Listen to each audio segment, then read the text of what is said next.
The Bloodline story just took another sudden turn that changes everything, so we'll see what's new there. We'll also check out what's new for Bianca Belair, Carlito, and much more. Let's start things off with some big developments to the Bloodline's overall story. The Bloodline Civil War arc started a whole new chapter following the events of SummerSlam. Jey quit the family and went solo on Raw, while Jimmy was left alone and trying to get back into the Bloodline since Jey left him. And for a while there, they each had their own individual storylines going strong. Jey was trying to find a way to right all the wrongs that he had made during his time with Roman and the Bloodline, a bigger scale redemption arc, while Jimmy, on the other hand, was trying to fill in and take Roman's spot as the tribal chief while Roman was away. Two big separate stories, and things were going great, especially for Jey Uso. Jey and Cody Rhodes dethroned the Judgment Day of the undisputed tag team titles at Fastlane. And judging by their Fastlane press conference, it really seemed like they were going to be a fun new pair of tag team champions. And fast forward just a few days later, and Roman Reigns said something that instantly connected Jimmy and Jey's paths back together. Roman said that it was disgusting for him to see Jey and Cody walking around his show, SmackDown, as tag team champions. Jey and Cody are Raw superstars, but being the undisputed tag team champions did give them a free pass to appear on whatever brand they like. So Roman wasn't pleased at all to see these two individuals, who have cost him a lot of trouble in the past, just walking around his show as champions. So Roman gave Jimmy a direct order to get those tag team titles off of Cody and Jey and bring them back home to the Bloodline. And that backstage conversation was followed up by a very intense face-off between Roman, Jimmy, Solo, Jey, and Cody Rhodes. Everyone figured that the stare down was teasing Roman versus Cody, Jey versus Jimmy, and maybe a tag team title match as well. But what nobody was expecting was to see a sudden payoff to that stare down just 48 hours later.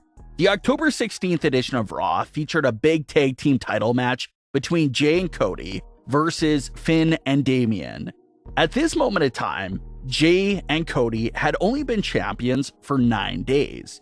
No one really expected the Judgment Day to get those tag team titles back, especially so quickly. But everyone's assumption was extremely wrong. Jimmy Uso invaded Raw and appeared to quickly super kick Jey Uso before running away through the crowd.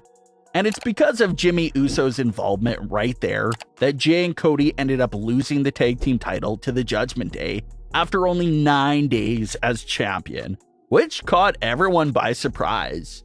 Some fans were truly trying to figure out what was the point and purpose behind Jey and Cody's 9-day title reign. The quick dropping and regaining of the titles is something that's become quite normal in the Judgment Day.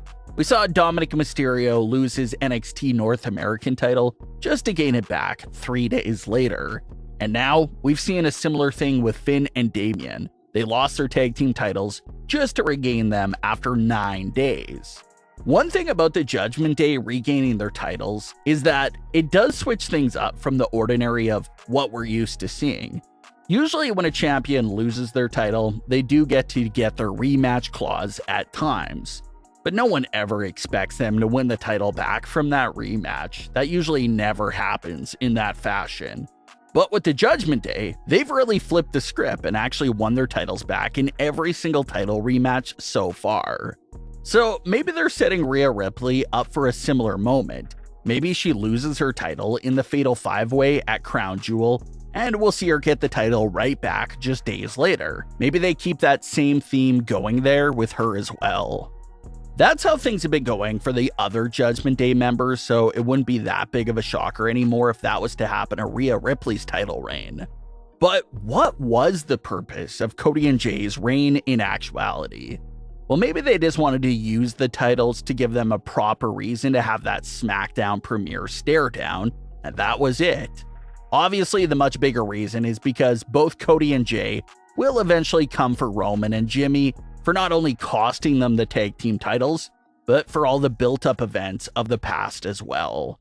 Another really good fan theory going around is that Roman Reigns and Paul Heyman probably inked a deal with Rhea Ripley and the Judgment Day off-screen.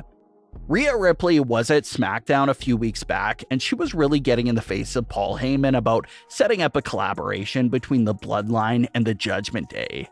So with Roman Reigns now being back, what if Roman did reach out to Rhea Ripley about even more collaborations between the two groups? What if Roman did offer her and the Judgment Day some assistance in getting the tag team titles back? And that ended up being what we saw on the October 16th edition of Raw. Maybe in return for that assistance, maybe the Judgment Day will give the Bloodline the first crack at the tag team titles. Maybe that's something they spoke about off-screen as well. There's even more fan theories out there that the Judgment Day and the Bloodline's next big collaboration could even be the Survivor Series War Games match itself. Maybe we could end up seeing Dominic, Finn, and Damian teaming up with Jimmy and Solo to form one War Games team to take on Cody, Jey, and the rest of their team at War Games. So everyone figures that this is all leading towards Roman versus Cody and Jimmy versus Jey at WrestleMania 40. Those two matches are pretty much looking locked in for the WrestleMania card. But with so much time left until WrestleMania season, it looks like there'll be lots of roadblocks for everyone in the storyline up until April rolls around. So be on the lookout for very interesting developments to happen to this storyline for both Raw and SmackDown. Bianca Belair is reportedly set for a return to WWE television in the immediate future.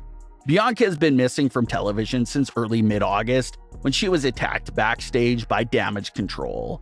The big reveal that Bianca Belair is returning soon was basically leaked by WWE themselves. They recently revealed the official poster for the Crown Jewel event, and surprisingly enough, Bianca Belair is towards the front and center of the graphic, which is clear indication that she's returning within the next few weeks here to set up that match at Crown Jewel. Charlotte Flair and Io Sky will meet on the October 20th edition of SmackDown, and with these rumors that Bianca may be on her way back, this appears to be the prime spot for her return to take place at, because she was attacked by Damage Control after all, and she was having prior issues with Charlotte Flair. So Bianca Belair making her return and presence felt during that SmackDown match seems like a really strong possibility. It's really easy to forget that Io Sky didn't win that title from Asuka. She won it from cashing in on Bianca Belair, who had been champion for barely 15 seconds. So technically, being the former women's champion, Bianca Belair never got her title rematch. So chances are that Bianca Belair could end up being involved in the title picture at Crown Jewel. Be on the lookout for Bianca Belair's return because it appears to be just days away. But what are your thoughts on today's stories? Leave your comments below. Don't forget to subscribe with all notifications on and leave a like if you enjoyed. Thanks for watching, guys.